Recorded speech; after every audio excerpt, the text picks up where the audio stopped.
Hey coffee geeks, welcome to this little demo of our new v60 brew recipe. All your tools are pretty much per use. You need a spoon, you need a filter, duh. You need coffee, you need great farm to cup coffee. We like that. Then of course we need a little bit of water. I'm just gonna run you through the general process. You filled that filter seam, fold the filter seam. Get that thing down in there. Then you want to pre-wet that filter. Careful not to burn yourself.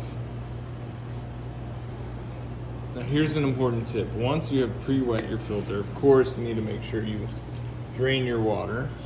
But then, please don't just use any water you have left in the kettle.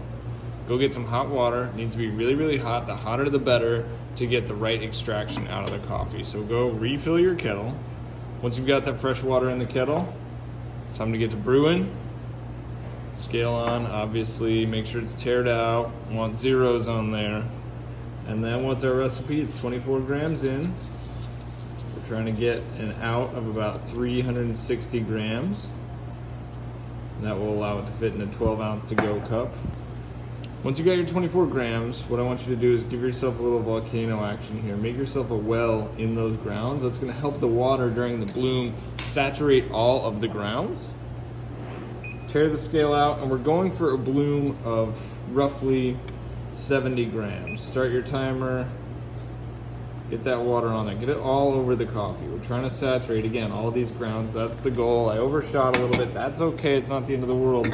But now the next thing we're going to do is we're going to go with the swirling motion to bloom. That agitates all of the coffee really, really well. Of course, it leaves us with a little bit on the side. But what we've done is we've accomplished a full saturation of our grounds. That's a win. We like that.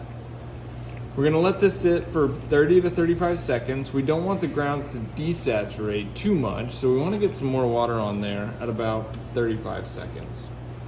And our goal now is to basically accomplish the rest of the brew in one pour. Again, our end target is 360 grams of water. And we want to get all the water on there as fast as possible because that's going to help us retain heat in the brew cycle. I overshot by a few grams again. That's probably fine. Now I just want to stir and make sure I'm getting grounds off kind of the side walls of the brewer. Then I also want to stir backwards. What we don't want actually is this big cyclone or circle or tornado of water in the brew, as that's going to actually cause the grounds bed to form a dome. After a few seconds, as the water's begun to start to drift down, just give it a nice swirl. That's also going to help settle the grounds bed. We want a flat grounds bed at the end of this brew because, again, we're going for even extraction. The water's still turning slightly. That should be fine as long as it's not an aggressive spinning. And we're looking for our brew time to kind of wrap up here around 2 minutes, 2 minutes and 15 seconds, 2:30. Like all those are right where we'd expect. Now from time to time you will see variations of this brew. Like we'll change the recipe slightly. We might adjust the ins and outs. We might adjust the grind size a little bit. That'll be coffee dependent. Right now though, this is our standard recipe. So 211 and we're about to hit that grounds bed. There we go. And that's exactly what you want to see. Not a lot of coffee on the top of the brewer.